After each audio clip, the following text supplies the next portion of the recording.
Hello again, Algebra 2. Here is the second video for section 2.7. So the first side, our goal was to identify parent functions, and we did that. Our second goal, which we're going to get to in this video, is to graph transformations of parent functions. So we're going to need all of these, so you guys have that on the front side of the paper, and we're going to use these to move each of these different shapes to different locations on the graph. Hooray! So, transformations of a parent graph may appear in different locations, may flip over an axis, or may appear to have been stretched or compressed. We are not going to deal in this video with the stretching or compressing, but we are going to deal with different location and flipping over an axis. This is what we call rigid transformations.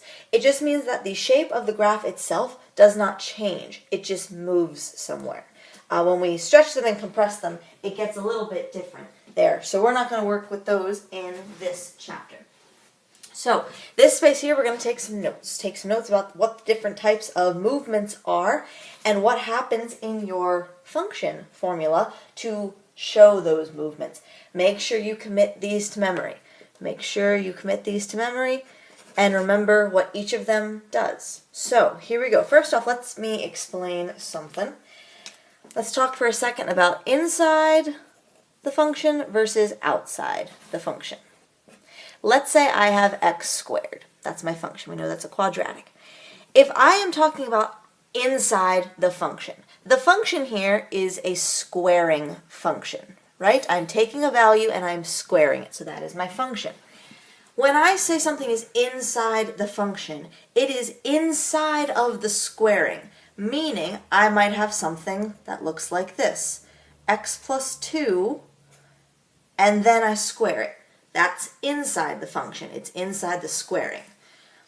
If it's outside the squaring, it's going to be x squared, and then plus 2. Notice the difference there. Inside, outside. Depending on where our numbers are, dictates what direction we are moving.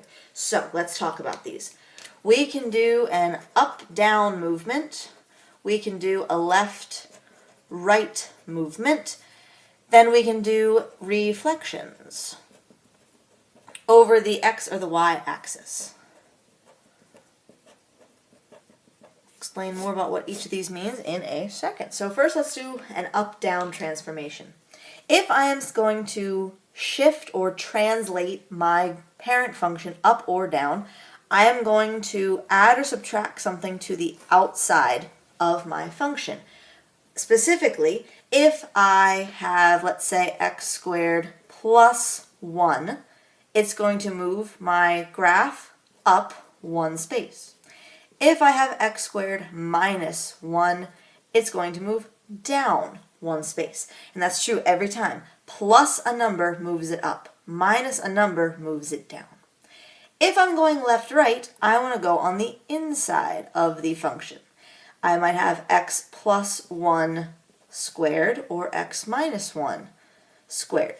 Now, when I have the plus 1, I am going to move to the left one space. If I have minus 1, I'm going to move to the right one space. Now let's take a minute and talk about these. Again, commit those to memory. In my opinion, the up-down one makes sense, right? Because positive, up, hooray, down, negative, hooray. So that makes sense to me. The up 1 plus 1, down 1 minus 1. That all makes sense to me. But notice this one feels a little backwards. Left is going that way. And on my graph, that's in the negative region. That's on the negative side. But I'm adding 1. And when I go to the right, that way, towards the positive numbers, I actually have to subtract 1 to get me there. So it feels a little backwards. So just make sure you have that situated. Now, when it comes to remembering when do I do things inside or outside, consider this. A left-right movement is all about the x direction. X to the left or x to the right. When I have a number inside, notice how close it is to the x. So if your number is with the x, it's going to move it in the x direction. As opposed to when I move it up or down. The x is kind of just doing its thing. And then I add 1. So I'm taking my x squared, whatever that number ends up being, which is my y value, and I add 1 to it. I'm just going to increase the y value. So this one is changing the y direction, either up or down. There we go. So again, keep those in your head. Last one is reflections over the x-axis or the y-axis. Again, for this one, depending on the direction of the reflection, tells us where we're going to put some numbers. And actually not numbers in this case, we're just going to put some negative signs in our function to make this movement happen. So when I say it's reflecting over the x-axis, and for this one, I'm going to use the square root function to talk to you guys about it because it's easier to illustrate. So remember, the square root function looks like this. It starts at 0, 0, and it's a curve that does that. If I reflect it over the x-axis, it's going to look like this. Remember, my x-axis is here, my y-axis is here. If I reflect it, reflect over the x-axis, it's going to look like this. Still starts at 0, 0, because that's on the x-axis, and it's going to dip down like that instead. Well, for that to happen, notice it was a change, even though it's a reflection over the x-axis, it's a change in the y direction. So everything that was up is now down. Everything, if I had anything that was down, it would now be up. It's a change in the y direction. So just like over here when I did an up-down movement, a translation, I had stuff outside of my function. Well, here, if I want to reflect over the x-axis, which is a change in the y direction, I also need a negative sign on the outside of my function. So in this case, this is y equals the square root of x. I want y equals the negative square root of x. The function here is the square root of x. I'm square rooting. So I need my negative outside of that. The other one then follows. It's just the opposite. If I'm going to reflect over the y-axis, it's going to look like this. First off, it did look like that. Now it's going to look like that. And this is a change in the x direction. Notice whatever was on the left is now on the right. Whatever was on the right is now on the left. So just like the left-right movement, if I need to change the x direction, I need something inside my function. So in this case, I am going to put my negative inside the function. So I have the square root of negative x. So again, notice the differences between inside and outside here.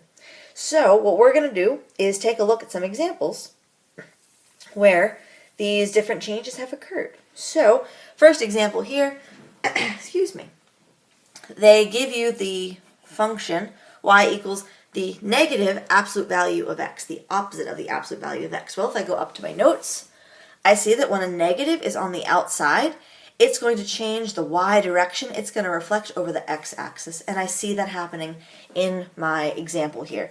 My original, this is my parent function, and when I flip it over the x-axis, so it's going to go down there, it ends up being down here instead. There we go. So it's reflected over the x-axis. It's a change in the y direction. So it went from up here all the way to down there. Flip this way. Okay, let's talk about some other ones. That's a good reflection example. Let's talk about these guys. Real quick, in the question box, tell me what movement is happening for each of these. Say something like, it's moving to the left, 3 spaces. It's moving up 2 spaces. It's reflecting over the y-axis, whatever it is. So take a minute for each of these and think about, is the number inside the function, outside the function? Is it positive? Is it negative? What movement is going to occur? What translation is going to occur? So let's answer that now. This one I see is my linear function, and I see the -4. Now, a linear function is interesting. So let's save that one. Let's save that one for a second. Let's go to this guy first. I see this is my absolute value function. I see there's a +5 on the inside of my function, the absolute value function. When something is inside, it's going to move to the left or the right. I look up at my notes, positive 5 on the inside, positive number on the inside. That's going to make it move left 5 spaces. So I'm just going to go left 5 spaces. So describe the translation. There we go. Then graph the function. I know it's a v. Absolute value is a v. I know that because I studied my parent functions from the first side of the note paper. Normally, I started at 0, 0, but I'm going to move over to the left 5 spaces. 1, 2, 3, 4, 5. I know my slope is positive 1 and negative 1 coming out of that in the v. So I have a slope of positive 1 and a slope of negative 1. So that is my translated function. And let's do the last one here. X squared is a quadratic with a minus 3. Now my function is x squared. The minus 3 is on the outside. So when I have a negative on the outside, I see that I'm going to be moving my function down that many spaces. So I have a parabola which is down 3 spaces. So normally it starts at 0, 0, but I'm going to go down 3, and then I'm just going to do a quick sketch. That doesn't hit the exact points. It doesn't. But it's a quick sketch, and it'll be good enough for our purposes. Let's go back to that first one, because again, this one is the one that's a little more interesting. The function is the linear function, which is x, right? So I can think of it this way. My function is x. The minus 4 is outside of that. If it's outside, it's going to move my function down 4 spaces. Or I could think of it this way, because notice how simple x is. If I did x minus 4 and considered it to be inside the function, now it's going to move to the right 4 spaces. Notice the differences. There's no mathematical difference to what I've just written here. For either of them, I don't actually need those parentheses there. I could just let it be x minus 4. So notice what happens either way. Normally, and let me sketch this with a pencil real quick. Normally my line is here. I can draw a straight line. There we go. Normally my graph is here, and it hits at 0, 0. Now if I moved down 4 spaces, 1, 2, 3, 4, I'd be hitting right there, which would give me a graph that looks like this. The slope hasn't changed. Or if I had taken that original and moved it to the right 4 spaces instead, to the right, 1, 2, 3, 4, look at that, it hits either way. So either way you look at it, you are going to get the right graph in that case. We generally look at those and say, oh, minus 4, that's the y-intercept, and the y-intercept is right here. So you would probably say your first gut reaction was probably, oh, it's down 4 spaces, that's my y-intercept, which is correct. Alrighty, there we go. So that is all about transformations of parent functions. We talked about what if I slide them, what if I reflect them, and those are all of my important pieces up here. So if I go up, down, left, right, or reflect it either direction. Those are my rigid transformations.